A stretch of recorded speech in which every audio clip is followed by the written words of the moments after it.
Marla must be giving them a bath. He looked at his watch again. Of course she is. And on any other evening, she would have been.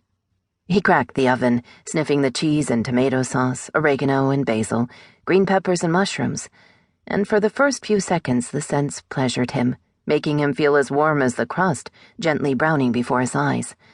Truth be told, Brian would have liked it even better if there were pepperoni on his pizza, even the vegan variety, although the latter would have been at odds with everything Marla had held dear about the family's diet.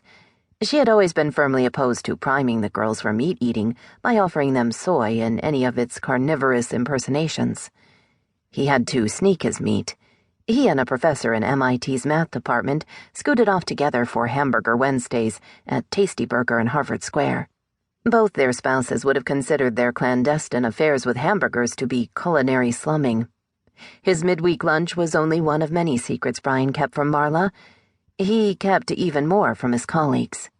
He turned from the oven and saw the chopping block wiped clean, just the way the fastidious Marla always left it, except for the cleaver with its thick dark handle.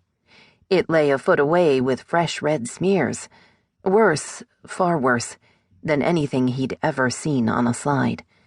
Then he noticed the spatters on the counter and cabinets, so vivid he could not help imagining the red spray, as if the cleaver were at work right now.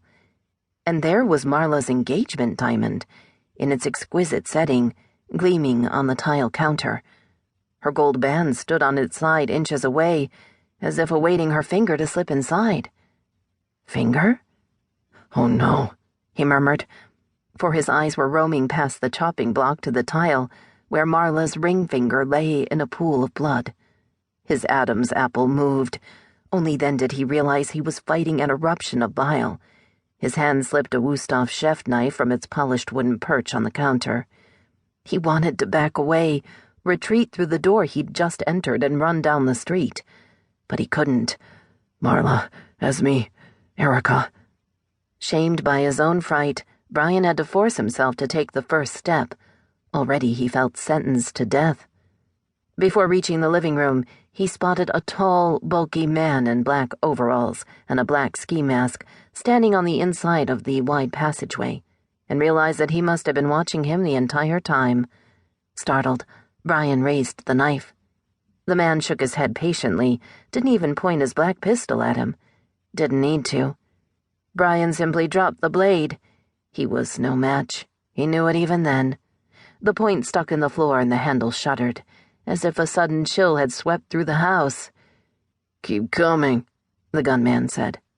Two more men, also masked and fully attired in black, sat forward on a long cinnamon-colored couch as Brian made his way past original oils by renowned contemporaries and over hand-loomed carpets that he and Marla had purchased on vacations in the Middle East and Asia. He found his wife sitting between the pair of masked men. Her mouth was duct-taped, eyes wet and red. So was one of her bloody gauze-covered hands. Brian realized she was in shock, pained beyond any bounds she had ever known. He tried to rush to her side. The behemoth with the gun, trailing silently behind him, grabbed Brian's arm. His strength was enormous. "The girls?" Brian asked, terrified. He realized he was begging. The fear he'd known in the garage had returned, with good reason. "Where are they?" No one answered. Not with words, not yet. The shorter of the two men on the couch rose, telling Brian to sit next to his wife. "Hold her hand." It sounded like he was smiling. Brian couldn't tell through the ski mask. He walked over to Marla, who did not raise her eyes to him.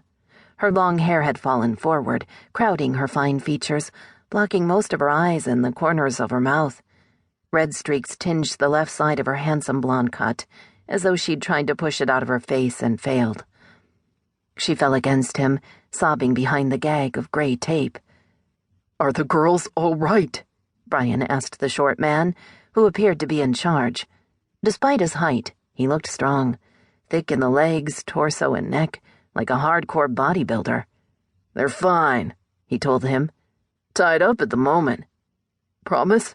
Brian asked from what he recognized was a position of complete weakness. But he was wrong. "They are right now, but they won't be if you don't cooperate with us." Brian didn't